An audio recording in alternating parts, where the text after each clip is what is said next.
Welcome to the Find Me Off first ever 8th and ninth place matchup for the wildcard spot between Paw Patrol and fantastic anime personalities. My name is Minbung and I am joined here tonight by Vitautus Didysis. How's it going tonight, Vitautus? You know, it ain't going too bad, dude. Just finished watching Crazy Rich Asians again. I got back here, I'm ready to cast a game now. Gonna get my tea too. It's gonna be a good night.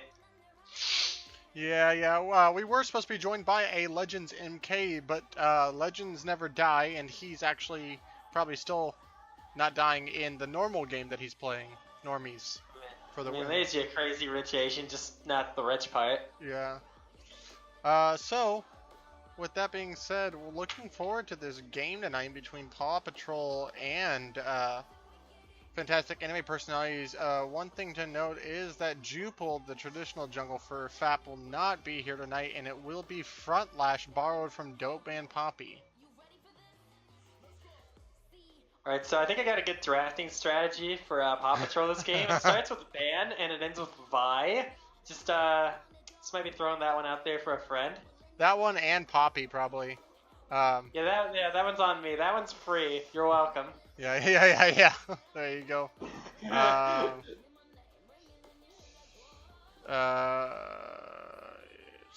Wait. Hold on.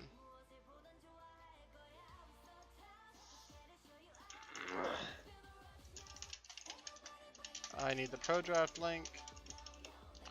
Yeah, I got your pro draft. Hold on. Let me get pro draft real quick. There you go.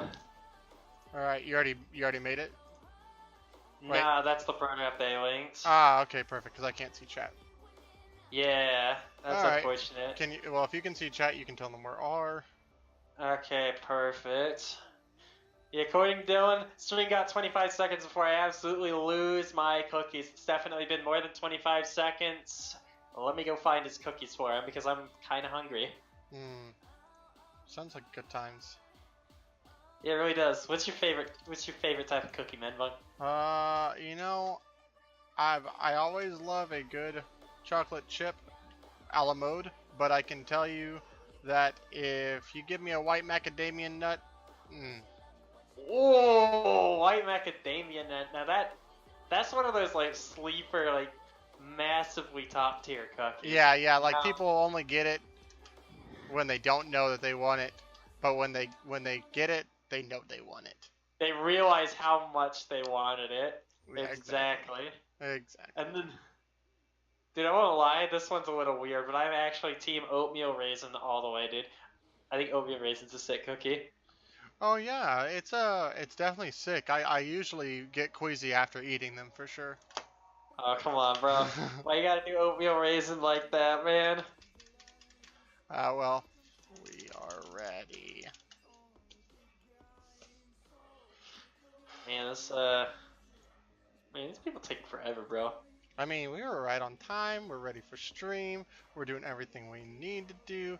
I want to talk to Twitch chat, and also I want to give a shout out to my boy Fudgy Ditters with a tier 2 for 14 months in a row on a 13-month streak.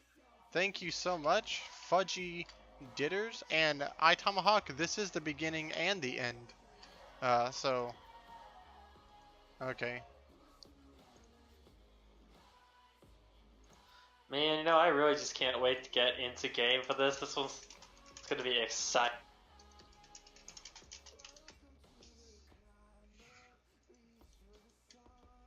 I'm just waiting. Oh, is that my man Legends? Hello, Legends? Hello? Sorry. How was that normal Kaisa game you were playing there that was so much more important than coming to stream? I never got a confirmation. I'm so sorry. I didn't know. No, I actually just lost track of time. My apologies. Yeah. I was like, what do you mean? I'm gonna go screenshot. All right, we're in the pick bands. Let's freaking go. Legends is here. We were actually just waiting for Legends, everybody. All right, boys, and the Gen Ban actually coming out first from Paw Patrol here, and we're waiting to see the response from fantastic anime personalities. It's going to be the Malzahar ban coming out of FAP first. Yeah, I think the Shen ban is a little bit interesting. Dylan known to be the Shen lover, but he has not played Shen in quite some time, and I don't foresee that happening. Though the Malzahar ban does make sense, as it is a Violet Sociocat special. And then the Kindred ban as well, coming in from Paw Patrol. Not particularly. I would say has someone from FAP been spamming that reason? Oh, That that's right. Frontlash. Frontlash. He's been spamming Kindred. Never mind. Legends, I know you don't have the link. So. I got him the link. Okay, good. Yeah. By the way, we didn't decide this, but since Legends is now here, he's doing color, you're doing play, and I'm gonna do quiet, or what? Or like just, hey, this was cool too. Yeah, that's what we're gonna do. We'll give you Medbug Minute this time around, I think. Lol. Yeah, dude. You'll still get Medbug Minute, but as long as Legends have pick ban up, I think we're good from here. Cool. Alright, okay. So, the Jax ban coming out from PAW, answered by the Yorick from Fantastic Anime Personalities. Yeah, it's interesting to see that FAP went ahead and banned Morgana, seeing as Rob is actually notable on that Morgana pick. Yeah, you don't want to risk the first pick Morgana, though, although I think Paw Patrol have a lot better things to do with the first pick, as you could easily pick Violet Sociocat different champions in the first rotation anyway. Yeah, no, absolutely true. And Paw Patrol, a team favorite for team fight strategies, really uses that Sivir to its full extent.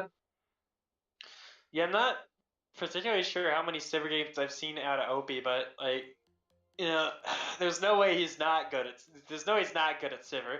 And even if you have an AD carry who's not good at Sivir, like just have him press R and help. They might not do well, but they will be much more helpful than pretty much any other AD carry in the game. Yeah, absolutely. Sivir definitely one of the notoriously the lower skill capped ADCs in the bot lane. Famously, you can take a non-skilled ADC. Not saying that OP isn't skilled, but you can take a non-skilled ADC and they can perform just fine on her. A matchup we're all extremely familiar with here in the bottom lane in FAP Alpha LCS. Be Sivir versus Jinx in the bot lane. Oh man. I feel like I've seen that before. Yeah, once or twice or 12 times this season alone. It's crazy. Elise also picked up Fantastic Anime Personalities here. That's actually a Frontlash special, along with the Vipe. Wait, hold on a second. They just locked in the Teemo, bro. They're mad. No, Teemo's Cho'Gath. Big mistake. Sorry. Okay. I was like, no way. Yeah, well, Ali and StarCraft getting one of their most, overplayed champions, definitely by their accounts. So I was excited to see them have that flexibility option between top and mid now suddenly. If Cat getting to drop that Cho'Gath once again in the game, probably most likely going to be a Cho'Gath mid, but it can also be flexed into that top lane on StarCraft, as we've seen all season long. And the Hack Room coming out here on the side of Paw Patrol, probably for Barkwood99, although it could also arguably be flexed on StarCraft in the top lane as well. All right. And I bet you Paw Patrol's trying to bait out a specific mid pick from FAP over here with that Cho'Gath pick mid. But I'm gonna leave my guesses for reservations. Nasus ban from the side of Fantastic Anime Personalities. Nasus, I feel, has been one of those recurring champions that we've seen time and time again in the PMA LCS as well. So he just demolishes towers. He puts so much pressure in that side lane, especially once you get that Trinity Force and Frozen Heart built up. Just very obnoxious to play against sometimes. Yeah. Wait, what? Yeah. But yeah, Nasus, especially in the PMA LCS when there's a common place to try to solo carry from the top lane and just get super ahead on these bruisers and juggernauts, Nasus and Urgot being removed as a result. And oh man, the Garen ban as well. Chad Penguin's specialty, shall we say, in the top lane being taken away from him yet again. What a shame. Yeah, but with all these top lane bans, you have to wonder what Chad's going to fall back on here.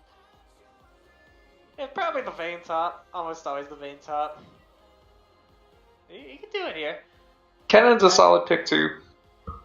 Silas. Ooh. Now we're seeing the spicy Silas action coming out from Fantastic Anime Personalities, likely going to be given to the side of Rob. Also, though, could still be flexed top lane to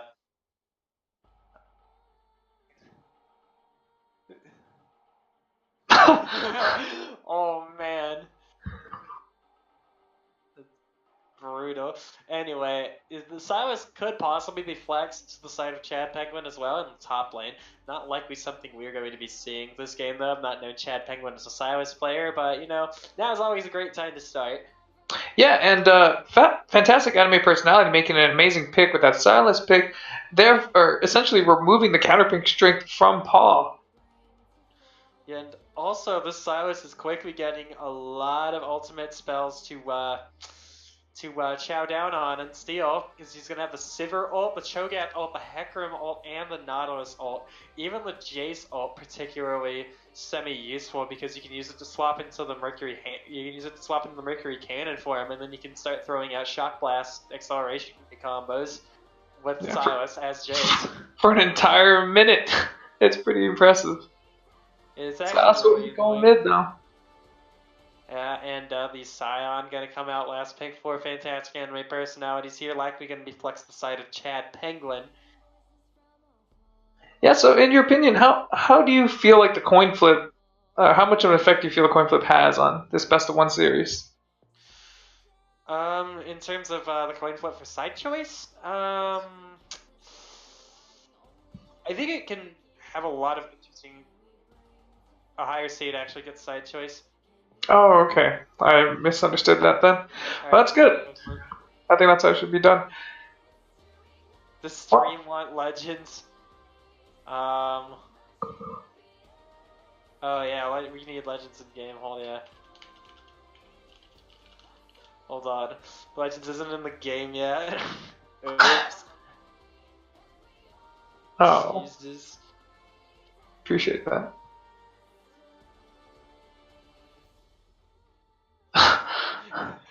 I just like to say I miss you and I love you.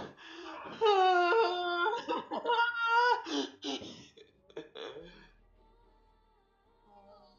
God. Alright.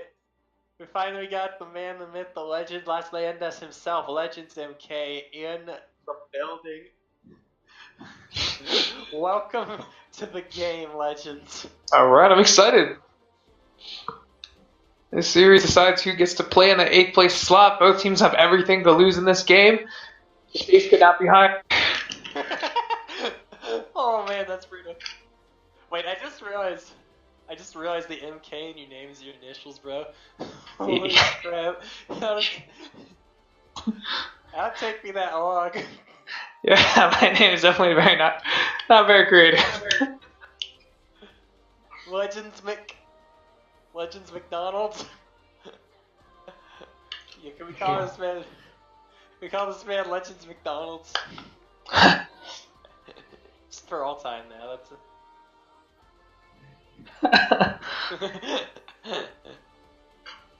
Yeah, sounds like there's gonna be some hamburger jokes to be made this game, honestly. Oh man.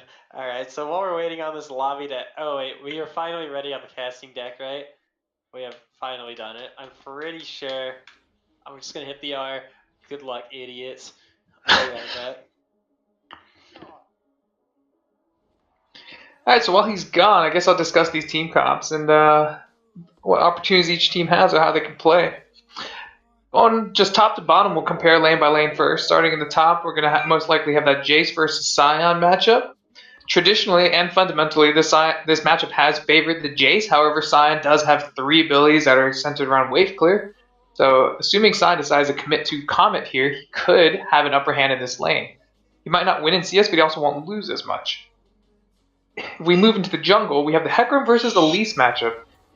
Very traditionally Hecarim favored, although with the Conqueror nerfs in the last patch to 8%, we'll see how Hecarim's combat and combat healing really changes. I think it's going to be a lot more skill reliant on when you activate the W now. Whereas Elise actually got a buff in this last patch, having her Runic Echoes reduced cost by 125 gold. Allowing her to finish that item a little earlier allows her to make up for the fact that she has to buy a Sapphire Crystal component for the item.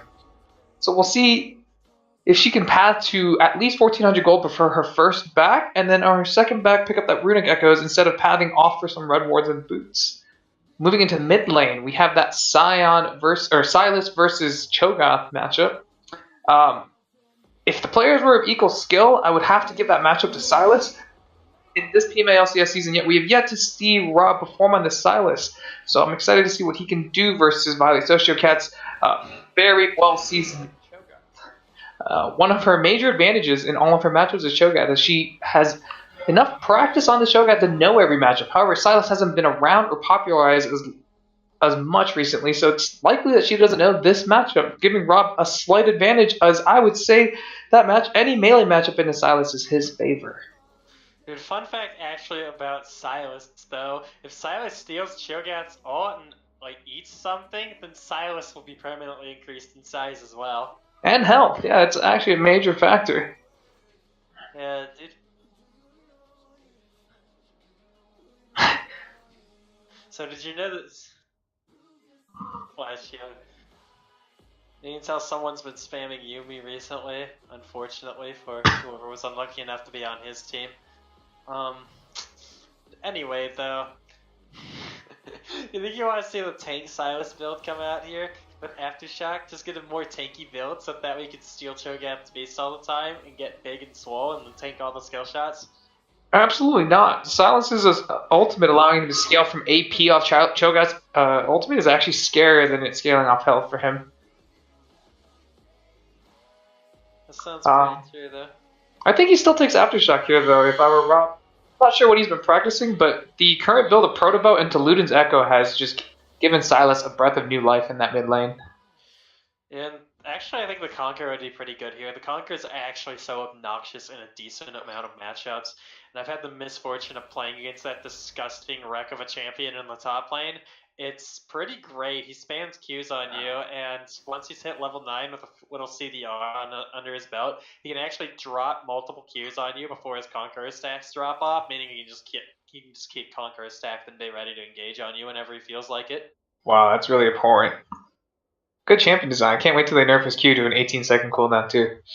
It's going to be great. I can't wait until they nerf every one of Silas's abilities to a 200-second cooldown. Better yet, just delete the piece of garbage from this game.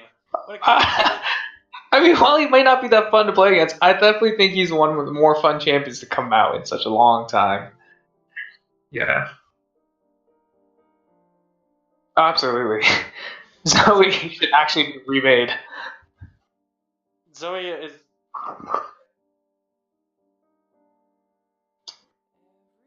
Or they could just...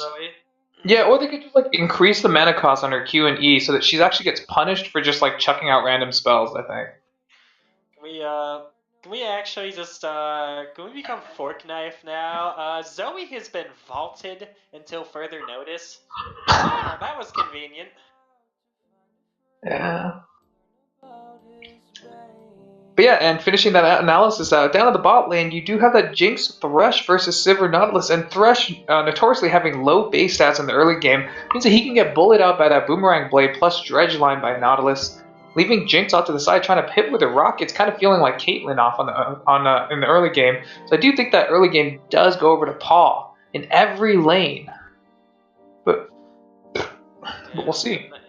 And some of the intricacies of that bot lane, Nautilus is pretty much a better version of Thresh in every way right now in patch 9.10, except for the one fact that Thresh does have that Lantern, and Thresh's key to success in lanes like this is taking advantage of the fact that he has a Lantern that lets him save teammates, and all-in supports like Nautilus and Blitzcrank do not have that option. And also abusing the disengage coming out of the Flay and the slow from the box. Thresh just overall has a lot more utility options than Nautilus, and that's probably the one way he can excel. So in this lane, look to see Thresh positioning behind this Jinx, who has no escape, and looking to save her from this Nautilus hooks if she ever gets hit by one with quick Lanterns. It'll also help protect this Jinx from the Hecarim gank going forth into most of laning phase and until the mid game as well.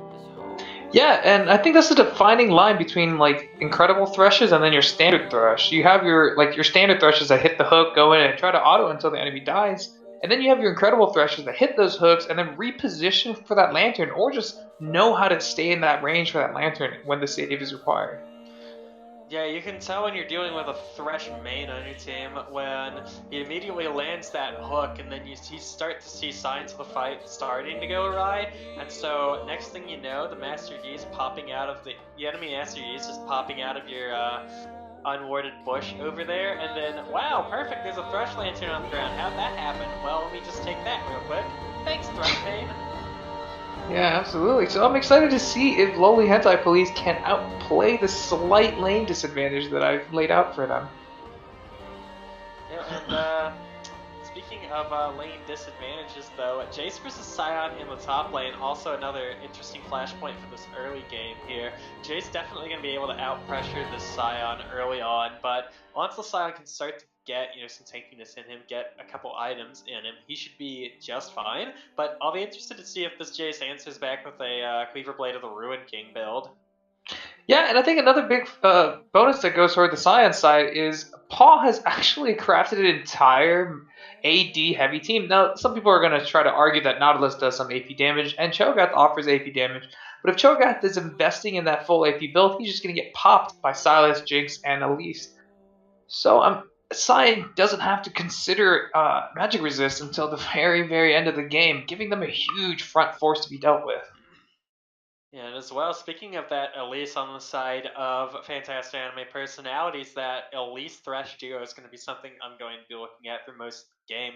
Frontlash has proven to be a power player throughout most of the early game on all the jungles he's played this season, mostly a lot of Elise games, a lot of Vi games, so he's definitely at home here, running around the map and making plays happen early game.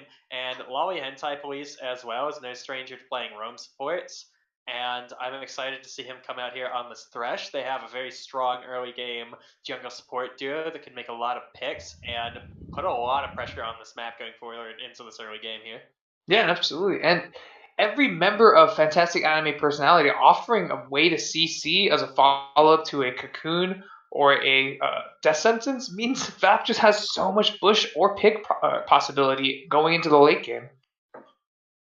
Yeah, transitioning into that mid to late game, though, it's going to be difficult to see how they're going to take team fights in general, though, as I can't really find many priority Cocoon targets that you're going to want, as pretty much the only target that you're going to be able to consistently hit with Cocoons off of a misposition is going to be this Jace. And even the Sivir, if she mispositions, she has the Spell Shield.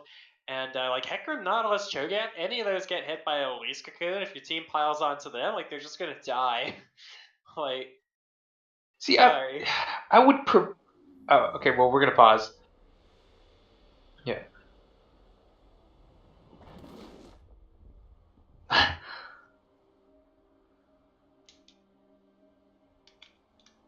Oof.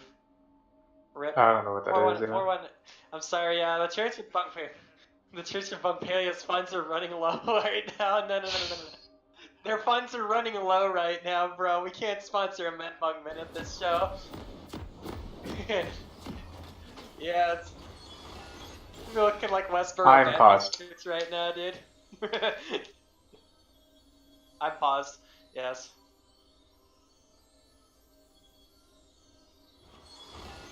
All right. Yeah, I was going to offer a counterpoint, alluding to my point earlier about Cho'Gath not being able to build full tank and rather probably have to dip into that AP pool. I bet you a Cocoon or a Death Sentence on Cho'Gath actually turns the game into a 5v4 quite quickly. And being such a big target moving into mid and late game, it'd be quite easy to hit him with those CC abilities. Yeah, that seems pretty true, especially before Cho'Gath got some tankiness to him. In the 1 to 2 item kind of like trough right there, Felice gets a priority Cocoon on Cho'Gath and there's no follow-up from the rest of PAW Patrol, then yeah, that's going to be a dead Joe pretty quickly. Yeah, and I don't even know how fast PAW Patrol can really offer damage in that follow-up. Like, you really have the Jace upfront damage, the Cho'Gath is CC'd, and you have the Hecarim upfront damage, right? Sivir just has that Boomerang Blade and auto W reset. So I feel like they don't get punished too much. I don't know, we'll see. Yeah, because most of the damage on the side of PAW Patrol kind of wants to scale a little bit, and as well, Opie's taking the Lethal Tempo rune, which, I mean, you still gotta respect Sivir damage. You still gotta respect Sivir damage, period, up front, especially transitioning in the late game, because, the Fleet Footwork build that was meta before lethal tempos come into prominence these past couple patches would still, pretty basically shred your entire team once Sivir was on her triple crit click. But this lethal tempo build gonna do a pretty good amount of damage, especially after it gets the tempo up. Yeah, and to her bonus, fantastic anime personality decided to draft a melee mid laner, allowing those ricochets to punish that team even more. Yeah, and Elise Spiderwings as well. Gonna give the ricochets bounces in team fights if she goes spider form. So I don't know if that'll affect much of anything, but that'll just be a funny interaction to point out. That would be clever. I wonder if it'll absorb too many ricochet bounces. That's something to think about. Yeah, it could. It actually could. That'd be nuts. Early trading going on in the mid lane though, and Rob has in fact picked up that aftershock on the Sylas mid currently.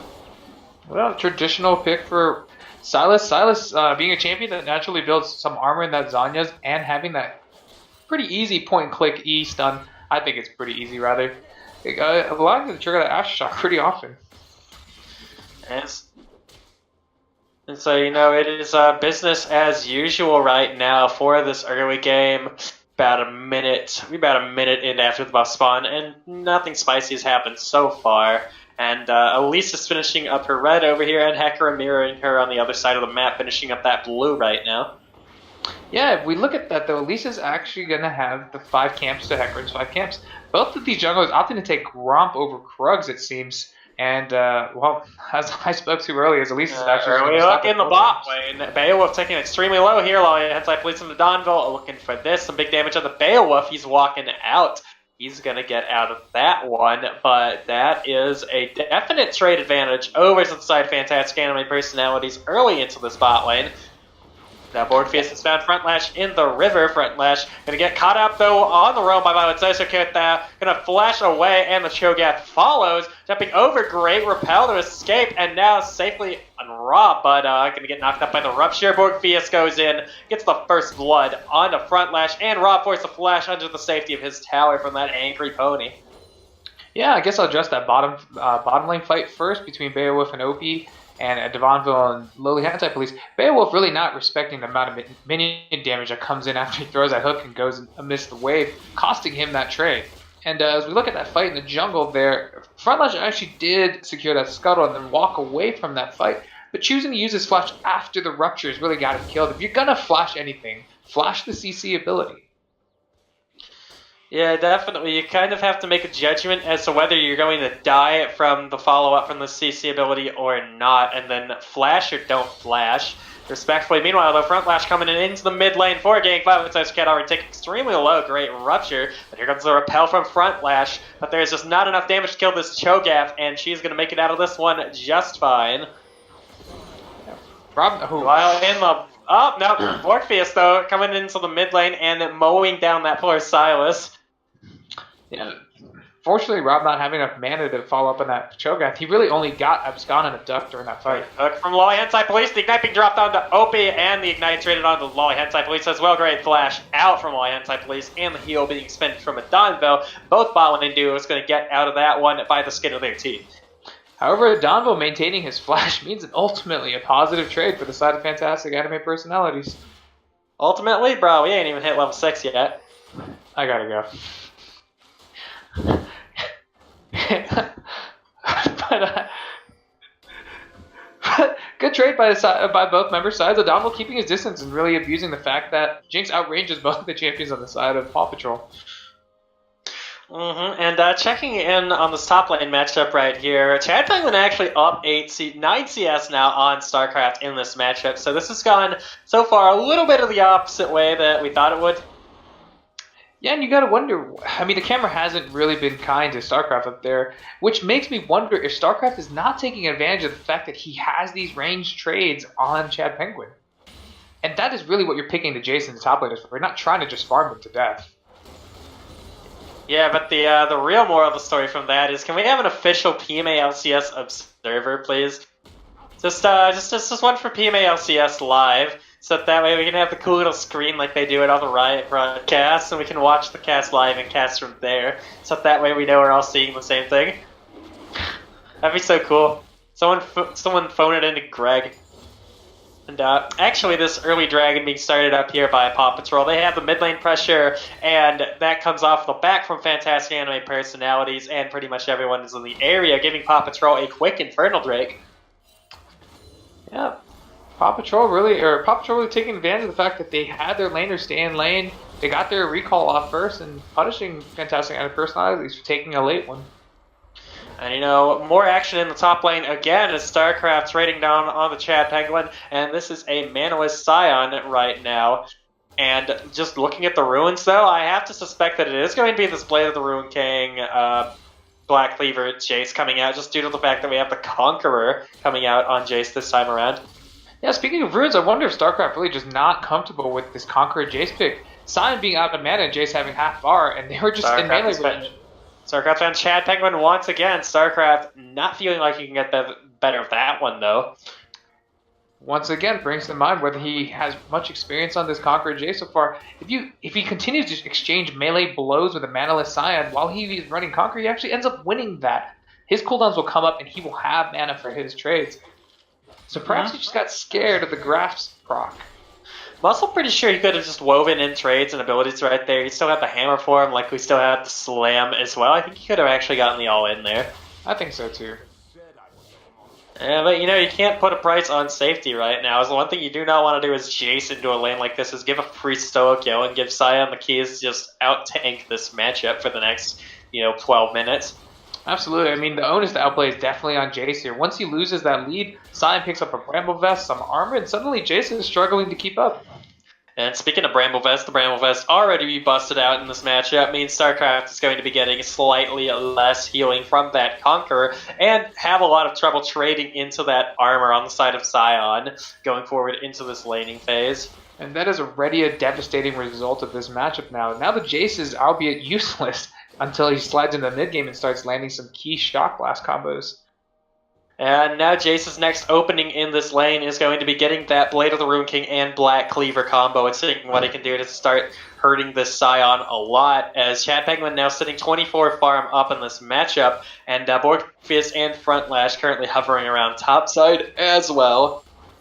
Yeah, and I think this is a really smart decision by Frontlash. I think he's banking on the fact that Jace hasn't recognized that he's down in this matchup now. He's going to look for this opportunity to get that counter gank 2v2 by Morpheus, as Morpheus might come. He's thinking Morpheus might come up top and try to rescue this lane.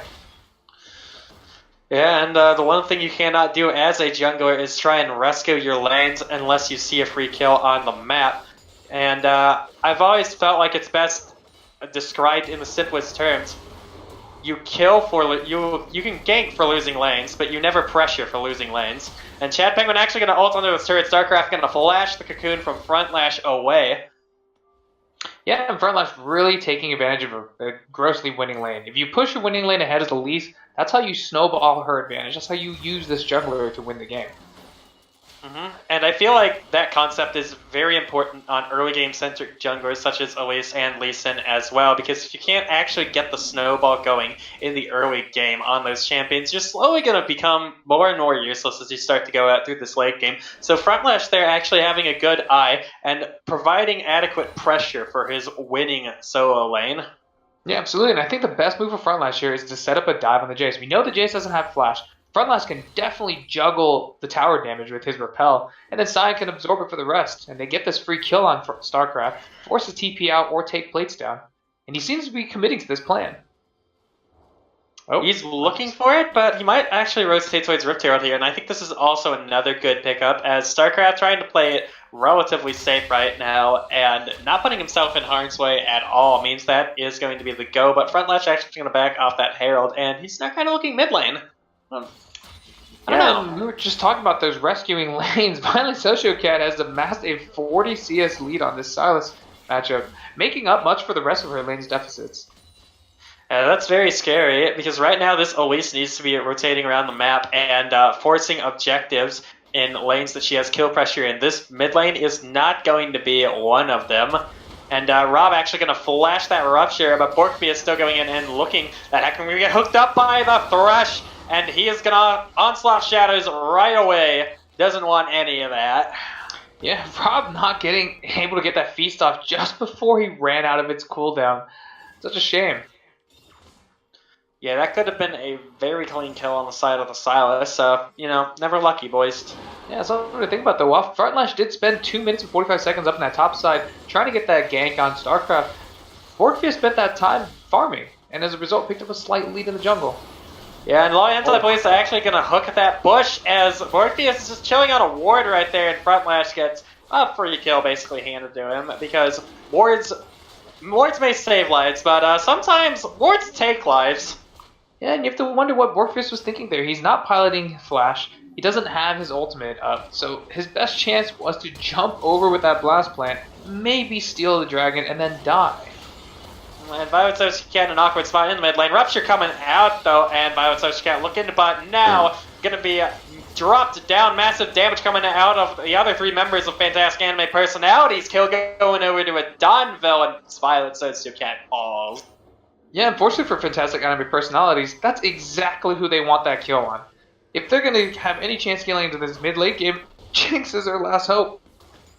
Yeah, and speaking of which, their bot lane right now is one of those lanes that they definitely want to focus on, as Donville is going to give them the much-needed pressure they need as Jinx going forth into this mid-game. Jinx very strong. The longer you go into the game, it's going to be massive AoE coming out of those rockets, a lot of massive damage. And looking at the side of Fantastic Anime Personalities, yes, they do have the Scion that is doing much better than we expected him to in the top lane. And to a certain extent, they will have the Silas, but the Silas is currently down over 50 CS. Their jungle's an Elise. Their support is a Thresh. They don't really have many other late game options here. Absolutely. And Paw Patrol choosing to drop 3 frontliners gives Jinx just so much rocket damage once she finishes that IE Runon's Hurricane. And Donville currently sitting even CS with Opie just about, but 1 kill up as well, and Opie and Beowulf actually getting 2 plates bot lane while that action was happening in the mid lane. However, Opie electing to go that standard build of Essence Weaver first will mean that Jinx's power spike of the Infinity Edge will come in first. Yep, and Essence Weaver actually getting another small buff this patch, another 5 AD. So, you know, compared to Graves' 3 AD, that's like 2/3 more. That's 66% more AD for free. It's broken. Yeah. So there's a 3-4 in turret plates in favor of Paw. A little heartbreaker moment where the Lowly Anti-Police walked away from the tower just as turret plating fell off, not allowed to get that last plating. Meanwhile, Borgfeus eating his pony feet away as Beowulf drops the all-in, and the bot lane of Donville brought extremely low. That's going to be the kill going over to Opie in the duo. Lolly Hentai Police with the hook on the way out, but his AD carry's dead, so there's going to be nothing they can do. And meanwhile, the Rift Herald started up in the top lane by Fantastic Anime Personalities right now, but Borgfeus is pretty low right now, but Starcraft and Violet Sociocat are here to contest this, and that's brought extremely low. Unstoppable onslaught coming in from this Chad Penguin Scion over here. Violet Sociocat goes in, immediately destroys Frontlash, and Robin's here to answer, but going to be taken extremely low. And Paw Patrol currently killed 2, and Chad Penguin also extremely low, might fall, but takes down Morpheus before dropping. That's a double kill to the Scion there, and he is going to go for this Rift Herald. He gets it with the undead zombie punch. Oh my gosh. My brain. Holy moly. Can somebody clip that, please? Chad Penguin's a monster. Literally an undead monster. Thanks, Sean. Oh my god.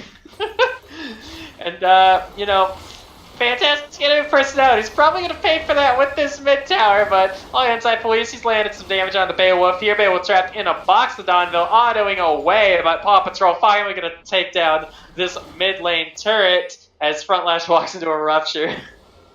Yeah, and Violet Sociocat masking out that Pharaoh Scream first in lane for that guaranteed damage makes those massive team fights, allows her to spread so much damage across the front line and just anybody in range. And with that Rod of Ages Cho'Gath coming out, that's extremely standard about what we expect to see there. But, Donville is treading into this jungle, and Violet Sociocat actually going to miss the rupture here. Donville, though, going to flash away just to be safe. Don't want to risk that. Yeah, interesting that she decided to put the Rupture right at her feet. I guess she just imagined that that Jinx would be face checking that bush. Yeah, that's true. I could see that. And as well, one of the main things we see coming out here from this Cho'Gath now is they actually buffed it so the Rupture gets, I believe, like either 35 or 45 more damage with each point you put into it. It's a lot more damage. Like, it's to the point where you can actually max Rupture second, and even though the only thing that really gets increased is damage, like compared to the Vorpal spikes where you get like damage and cooldown and like You get tons of cooldown on other Rupture now too. Yeah, I don't actually think you get cooldown. I think it's still damage. I played Cho'Gath and ARAM like last night, and I maxed it second, so like I'm basically an expert, dude. Like I know what I'm talking about. Meanwhile, though, like engage coming out from Chad Penguin on the side. Beowulf caught off the hook, gonna go wide, but that's a mess. The 3-man Rupture Violence Scat flashing in, hoping gonna get the takedown on lower hand side. Police unstoppable onslaught comes out. Barfius, he's onto the back line, and Donville's mowed down, and a double kill for Opie as Rob flashes over the wall. Safety Opie is flashing. He's after. He wants blood. But Rob with the turnaround and kill goes over to Chad Penguin. Opie's bit off more than he can. Overall, going to be a 2 for 3 in favor of Paw Patrol there. Yeah, and I can't believe I'm saying this, but Cho'Gath just being monumental in these fights. No, Rob trading on the Borpheus some more, and Chad Penguin's here to answer. But Violet's also, she finds the Rupture. Borpheus finds the Rampage. That is going to be a takedown for Borpheus. I am a level 7 Cho'Gath. That's why I do think the Rupture does reduce in cooldown as you level it up. But oh man. Legend Cho'Gath, that's the best farm, but Borpheus, though, caught out by Front Lash's Cocoon. That's going to be a shutdown going over to Front Lash there, and it could not have happened at a more crucial time, too, as this Infernal Drake is currently up for the grabs, and this is Fantastic Anime Personality's cue to start off this Infernal Drake here. Yeah, what a massive transition into the mid-game for the side of Fantastic Anime Personalities. Whereas on the side of Paw Patrol, Violet Sojourner really is dragging her team through the dirt into this mid-game with these Rupture hits.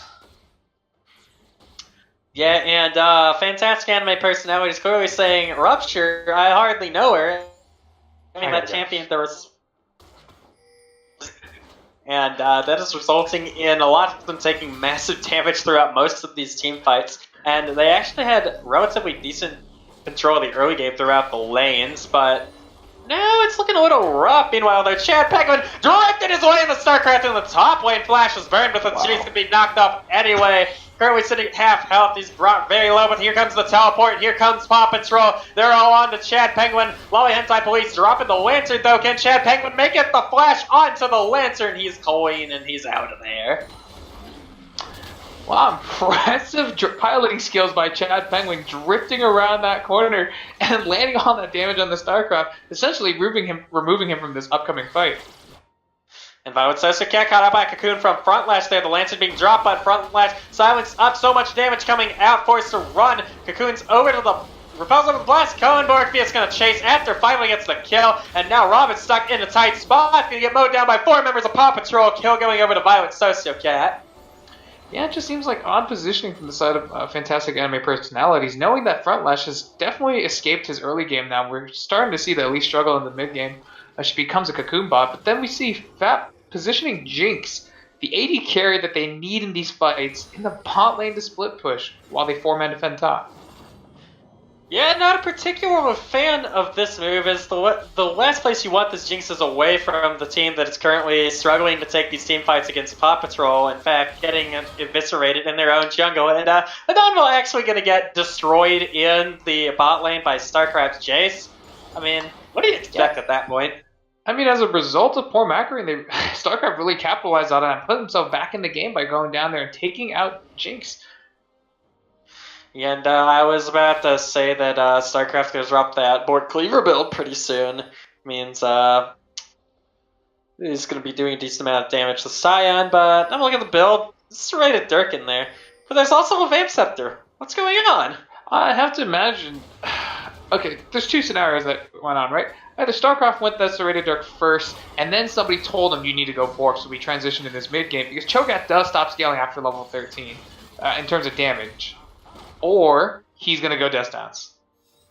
Oh, the Death Stance actually could be a very interesting option. I'd like to see both. What if both Death Stance and Borg could be a viable option? Probably not, though, because he's fallen rather far behind. But that being said, he's now caught back up because he's been split farming the sideway for quite a long time now in classic StarCraft fashion. You know, you can take the Yorick out of StarCraft, but you can't take StarCraft out of the Yorick. That's all I'm saying. Yeah, and it's... Yeah, you know, I might have said that backwards. And in this scenario, the split pushing really doing StarCraft some justice, because he would have been completely pointless in the game outside of that. So I'm really glad that he saw this opportunity and took it. Yeah, and clearly the rest of Paw Patrol doing just fine without him, though, as Borgfius is now on... Borgfius, despite being on even farm on a front lash while he was up before, is now having a lot of impact in these team fights, actually. Some decent onslaughts of shadows coming out, and he's been doing a decent amount of damage. And Violet Sessucat right now on this Shogath, the hero that Paw Patrol deserves, has been playing all of these fights so masterfully so far, and has overall just had a huge impact throughout this mid-game. Yeah, now as the lanes are properly set up for Baron, we see Chad Penguin pushing down StarCraft. Even though StarCraft has a level advantage, she's still in a form of danger here. They found the hook on the Violet Sessucat. The ultimate can be dropped from Rob. It's the stolen Nautilus ult, but they're going to call that one off. Yeah, I'm not sure if Jinx could have changed the tide of that fight, but in the meantime, while all that CC was landing on Violet Sessucat, she was taking out Raptors. Beowulf actually got out of a rough spot, but here comes the engage. Borgfius is onto Donvo on the back line as Rob gets mown down on the side by all Paw Patrol. Going to get killed in that red buff pit. Kill going over to Beowulf. Meanwhile, over here, Lolly Henside Police has found a safe spot to run away and chill and just back. Yeah, unfortunately for fantastic anime personalities, without a downvolt on 3 items, they have no way of chopping through this 3 main frontline setup. And there's a beefy boy Scion down in the bottom lane, currently getting his split push on at the moment. StarCraft's having a little trouble. Beowulf actually though caught up at CC combo. Front Lash going to close the kill under that tier 2 turret. And Paw Patrol now likely going to be forced back off from that one. But Chad Penguin is currently on the side, and his unstoppable onslaught is up. So he could look for something right about now. Yeah, that would have been a terrific opportunity for Chad Penguin to just flank. He could have teleported to that ward right behind Red Buff and then walked behind the Paw Patrol, ultimately granting their team probably a 4-0. Yeah, that would have been a very good opportunity to force an engage, but the rest of Fantastic Anime personalities just not really seeing the opportunity, and thus no one is in position to capitalize if Chad Penguin decided to ultimate, so likely why he decided to hold that one off. Yeah. Fortunately for the side of Fantastic Anime personalities, in my opinion, the later this game goes, the better for them. Sign will just become unkillable, and Jinx will just pump out way more DPS than Sivir possibly could dream of. And with that Caulfield's... Oh wait, the Caulfield still could be going towards the Death Dance. Either way, I just wish it was the Blade of the Ruin King coming out second here for StarCraft. Yeah, I'm not sure Paw Patrol recognizes that their victory condition is a ticking time bomb at this point. Every point that goes into Violet Sessucat will now be going towards those Vorpal Spikes, offering not as much damage. Fortunately for them. Let's check. Rob gonna be caught out though, and the engage is called. Rob gonna get destroyed by 4 members of Paw Patrol once again. Nearly the same spot. I feel like I've seen him die there before. Yeah, unfortunately, Rob sort of a hindrance on this Silas right now, waiting until level 16 to become useful, and gonna have to be at 3 to 4 items before he can even match what damage Violet Sessucat's been putting out. Yeah, just looking at the stats right now, it just looks like Rob's having a bit of a rough game on the Silas pick. Yeah, I would. If I were Rob, I would completely forego any hyper AP carry build and just go into a tank AP build. Perhaps look for Leandries, Morellos, anything that builds out of health and AP. Yeah, at this point, Rod's going to be doing all he can to just stay up with the pace of the game, and probably no matter what he does, it's not going to be very successful if Paw Patrol manages to close this game out in a reasonably timely fashion. That being said, though, Paw Patrol has been posturing around Baron for the past few minutes, and just kind of sitting in a lot of bushes overall. I think I'd like to see some more pressure perhaps being dropped in the lanes. They have double teleports, get some 1-3-1s going, but they finally found Front Lash and Law Hentai Police forcing the engage in the jungle. That's going to be 2 quick kills for Paw Patrol, and Adonville now forced to run away to the safety of his turret. Yeah, definitely a popularized strategy by Violet Sessucat. She often likes to set up these death bushes or Baron baits And unfortunately for her, her team does follow up by setting up these waves on the side properly so they don't get punished for them. Yeah, so, overall, I guess it's not nearly, the least efficient use of your time, but I feel like there's a slightly better way to do it. Absolutely, but I guess it depends on what your team values more. I suppose they imagine that they value this pick style more. They had the waves in their favor. For Chad Penguin into the Baron pit. So much damage coming out. Borgfeast and they will drop extremely low, but Rob not going to be able to close it out. Chad Penguin flashing for Borgfeast, not going to succeed. And Donville is now caught out by multiple members of PAW Patrol. That is a very dead Jinx. And now Chad Penguin, it's one Scion versus the world. One tanky boy. He gets Beowulf. He's found one, but PAW Patrol likely getting away with murder for this one. They're walking out with grins on their faces. They know it. Yeah, it just seems devastating for fantastic anime personalities. If you're on their team right now, you probably think you're just behind an insurmountable amount of gold, but they're really only behind 7k. They could slow down the pace of the game, absorb waves as they come in, get Jinx on 3 items, get Rob onto playable status, and suddenly stop taking fights in these open areas, and they win in the jungles. They have advantage of picks. They have the Scion in a close quarter combat. As long as you can out-dodge ruptures, you do have the Jinx advantage in these small fight areas. Yeah, it's not insurmountable. They're only down like 7,000. Don't worry about it. That'll be good. You're not wrong though. Like, it's not insurmountable by any means, but it's going to be a very uphill battle for this fantastic anime personality squad. Absolutely, and it probably feels worse. What I'm trying to get at is it probably feels worse for them than it really is. Definitely does feel worse than it is at this point. Like, if I'm fantastic anime personalities at this point, I'm like, oh god, dude. Like, my mid 0 and 7, my bot, like, my game is just completely destroyed right now. This has to feel so awful, and I just hope they can mentally, have the wherewithal to stay in this game and realize they still have win conditions. Rob can still be useful, especially once they hit the late game. Frontlash, though, going to get caught out in this jungle pick right there. Blast kind of taken down by Borgfeast, slashing over the wall, though, but PAW Patrol finally going to take him down. The engage is called out, and the dueling Sivir ult actually being answered back. Yeah, and you gotta think about all the pressure that's on fantastic anime personalities here. You gotta think, just in the back of their mind, they're thinking, man, if we lose this game, we're out of playoffs. They're playing for their life now. Yeah, that's a bit of a rough time, but like you said, they do have win conditions. Like, once Rob can finally power up on Silent, they're reasonably useful. He's got so many good ults to steal. Like, as you saw that fight, the Sivir ult being used is very good disengage against Sivir's own ult. And StarCraft can come up here by all Hentai Boy's hook. Some damage coming in. Yeah, I think it's going to be a monumental mistake if a Donville decides to go Blade of the Ruin King or any non-crit item here for his third item, essentially delaying his build by another item. Here comes the engage by Chad Penguin, and they're going into the back line. It's going to be a quick shutdown on a Donville, though, but Borgfeast has found a Donville in the back line. That Jinx going to flash out, and PAW Patrol is just cleaning house on this front line right here. Frontlash getting dove under turret, but a Donville is finally taking down Borgfeast on the side, and 3 members of PAW Patrol left, 2 members of Fantastic Anime personalities left, but it is this dynamic Scion Jinx duo. Decimating Smash comes out. Where's the damage? Where's the follow-up? It's right here, but Adonville getting hooked by Beowulf. That's so much damage from the Baron minion, so much damage from Violent Sociocat, as she clocks in a double kill, finally destroying the top bot duo of Fantastic Anime personalities. This inhibitor sure to fall soon, but the death timers, they're so low, PAW Patrol gonna have to back off. Yeah, as we slide into playoff season, I would just like to put out a PSA there. Stop letting Violet Sociocat play this Cho'Gath. Every time she's had this Cho'Gath in the regular season, she's just had a phenomenal performance on it. Also, it lets this team flex into StarCraft top with the Cho'Gath. But hopefully, Fantastic Anime Personalities proves me wrong and finds a way to win this game despite the Cho'Gath pick.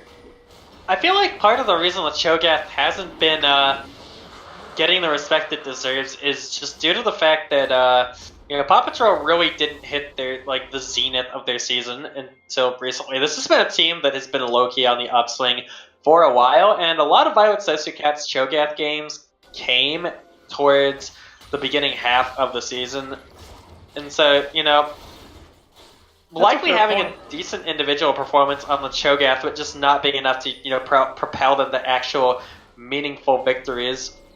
of a lot of times early in the season. And so now that Paw Patrol's actually found their mojo and they're getting a decent number of victories later in the season, finally it's going to start to realize just how important this Cho'Gath is to their team. Yeah. And remember when I had gone back and mentioned about a Dawnville's Vampire Scepter instead of a crit item? I decided to prove me wrong and sold it to Bottle Lord Dominic's. Oh no. Also delaying his 3-item power spike by an item. This isn't the one, Summoner. Also, Lord Dominic's is not a very efficient usage of gold right now, so honestly, if you need armor that bad, Violet's can actually get caught up in this jungle, though. That's some massive damage coming out. Violet's cat going golden mode, and the rest of Paw Patrol's here to answer. Morpheus mows down a Dawnville in the back line, and Rob's surely gonna be the next to fall, as Rob actually getting the return kill on Morpheus now, but the rest of Fantastic Enemy personalities, they're not looking so hot right now. Paw Patrol's cleaning up this fight. That's a double kill going over to Violet Sessio Cat. Chad Penguin falls in the front line, and StarCraft on the cleanup on Lowly Hentai Police in the rear. That's going to be a 5-for-1 ace in favor of Paw Patrol, and likely going to be the game going over to Paw Patrol. They're on to the Nexus turrets. That's one down. There's supers in the base. This entire base is being flooded right now. It's a massacre. Yeah, congratulations to Rob in the game without a kill. Good game to both sides. Yep, and very good effort by Fantastic Enemy personalities there, but ultimately all going to be for naught as Paw Patrol secures that 8th place seed and is going to be playing in playouts versus Caligma Bobway at some time to be disclosed pretty soon.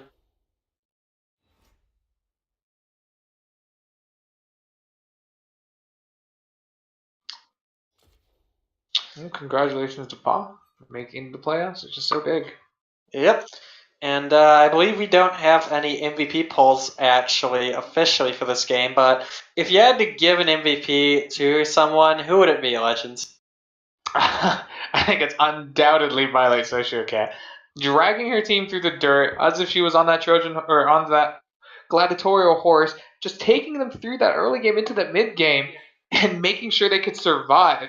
And then eventually just propping them up so that they could ultimately win. It's very ironic that Violet Sociocat's the gladiatorial horse when they have an actual horse on their team. Well, technically a half horse, half man. It's really a ghostly centaur, but, you know, it's basically a pony. True. And so, you know, on that note, do we just wrap it up now? Is that what we do? What do we do now? I'm not sure. Help! Stream! Alright, and so on that note, we are actually going to wrap it up right now, boys. Very impressive showing by both teams, and congratulations to Paw Patrol on reaching the playoffs for PMA LCS Season 5. It has been an honor casting you guys. Once again, it is me, Vitas Dedesis, on Caster Desk, doing play-by-play, Legends MK on color, and Menbung on the stream. Thank you everyone for coming out tonight, and we cannot wait to see you again. Goodbye.